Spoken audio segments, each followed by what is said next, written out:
2001માં જ્યારે ભુજમાં ભૂકંપ આવ્યો અને બીએપીએસ સંસ્થાએ ત્યાં રાહત પ્રવૃત્તિ શરૂ કરી, પ્રમુખ સ્વામી મહારાજે તાત્કાલિક બધા રિસોર્સિસ કામે લગાડી દીધા. એ વખતે લોકો કહેતા, જો પ્રમુખ સ્વામી મહારાજની પ્રામાણિકતા અને નૈતિકતા ઉપર સમાજને કેટલો વિશ્વાસ. તમને યાદ હોય તો ભૂતપૂર્વ એક પ્રધાનમંત્રી શ્રી આપણા ભારત દેશના એવું બોલેલા કે અમે કેન્દ્ર સરકારમાંથી રાહત પ્રવૃત્તિ માટે ₹1 છોડીએ છીએ અને એકચ્યુઅલ યુઝર એન્ડ યુઝર અને એકચ્યુઅલ લાભાર્થી સુધી પહોંચતા 15 પૈસા થઈ જાય છે. એક પ્રધાનમંત્રી બોલેલા છે, ખબર છે ને? પ્રમુખ સ્વામી મહારાજની નીતિમત્તા અને પ્રામાણિકતા ઉપર એટલો વિશ્વાસ. લોકો આ વાતને ટાંકીને એમ બોલતા કે પ્રમુખ સ્વામી મહારાજની બીએપીએસ સંસ્થામાં આ ભુજમાં રાહત કાર્યમાં આપણે રૂપિયો આપીએ છીએ, એ ગ્રાઉન્ડ ઉપર એકચ્યુઅલી લાભાર્થી પાસે પહોંચતા ₹1.25 થઈ જાય છે.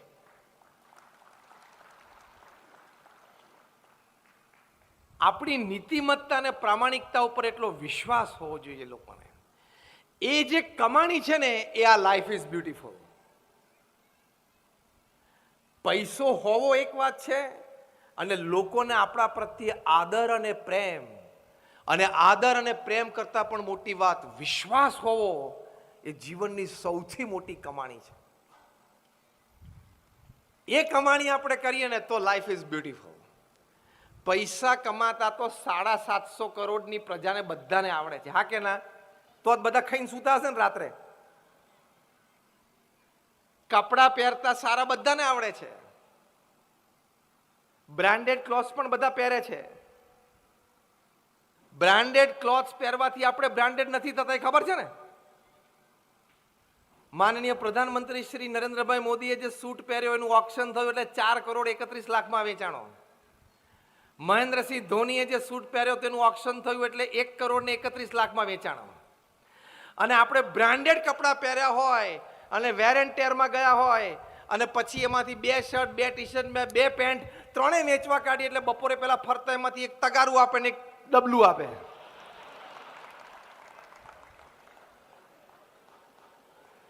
નહીં, બપોરે પેલા લોકો બપોરે એમ ફરતા હોય છે ને, જૂના કપડા લઈ જાય અને તગારા આપે, ડોલ આપે.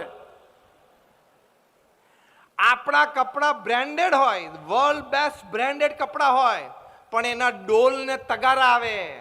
અને આ બે વ્યક્તિઓની વાત કરી, એમને કપડા બ્રાન્ડેડ નહોતા છતાં એટલી કિંમત આવી, કારણ વ્યક્તિ બ્રાન્ડેડ હતા. આપણે બ્રાન્ડેડ થવું પડે. પ્રમુખ સ્વામી મહારાજ એમના જીવનકાળ દરમિયાન 75 વર્ષ સુધી ભગવા કપડા પહેર્યા, આ જ સ્ટાઇલ. કોઈ એમાં બીજી કોઈ સ્ટાઇલ નહીં. અંગ્રેજીનું એક વાક્ય નહોતા બોલતા. 80 વર્ષની ઉંમર અને 2000ની સાલમાં ફ્લોરિડામાં માયામીમાં બિલ ક્લિન્ટન તત્કાલીન અમેરિકાના રાષ્ટ્રપતિશ્રી સાથેની મુલાકાત થઈ. બંને મહાનુભાવો મળ્યા, 22 મિનિટની આ મુલાકાત. બિલ ક્લિન્ટન અંગ્રેજી બોલે, પ્રમુખ સ્વામી મહારાજ એક શબ્દ ના સમજે. પ્રમુખ સ્વામી ગુજરાતી બોલે, બિલ ક્લિન્ટન એક શબ્દ ના સમજે. વચ્ચે અમારે એક સંત હતા દુભાષ્યા તરીકે, એટલે બે ઇંગ્લિશ ગુજરાતી કરતા હતા. એટલે actually in the 22-minute conversation it was just 8 minutes. ખાલી 8 જ મિનિટ હતું ને કોન્વર્સેશન, કારણ કે 2 વે ચાલતું હતું. 8 મિનિટની મુલાકાત પછી બિલ ક્લિન્ટન બોલ્યા. હવે હું એમને શબ્દશઃ નહીં, અક્ષરશઃ કોટ કરું છું. બિલ ક્લિન્ટન બોલ્યા કે I haven't seen such expressive eyes full of integrity in my life. આટલી પ્રભાવશાળી આંખો અને એ આંખોમાં આટલી બધી ઇન્ટિગ્રિટી એટલે પ્રામાણિકતા, નૈતિકતા મેં કોઈ આંખોમાં ક્યારેય જોઈ નથી. અમેરિકાના પ્રેસિડેન્ટ ભારતના કોઈ 80 વર્ષના વૃદ્ધ સાધુની પર્સનાલિટીથી ઇમ્પ્રેસ થાય? અને એ પણ બિલ ક્લિન્ટન.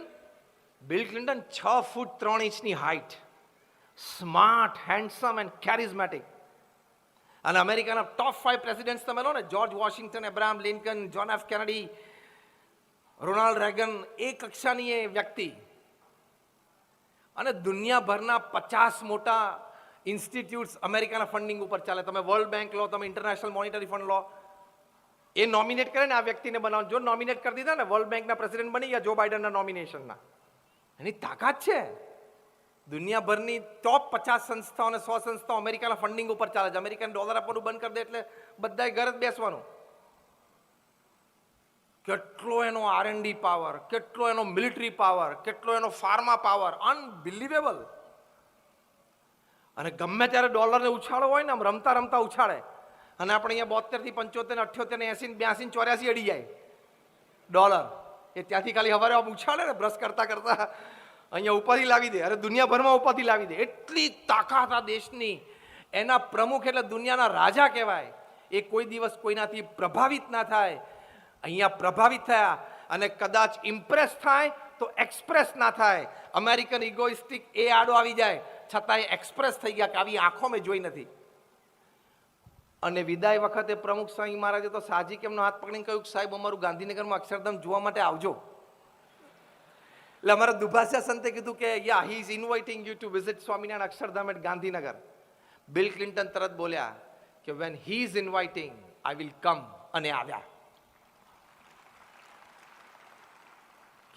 પ્રમુખ સ્વામી આમંત્રણ આપે છે તો હું આવીશ. એમનું વ્યક્તિગત નિમંત્રણ છે અને આવ્યા.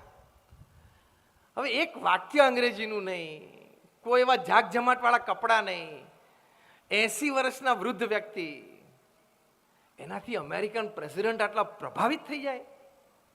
નીતિમય અને પ્રામાણિક જીવન.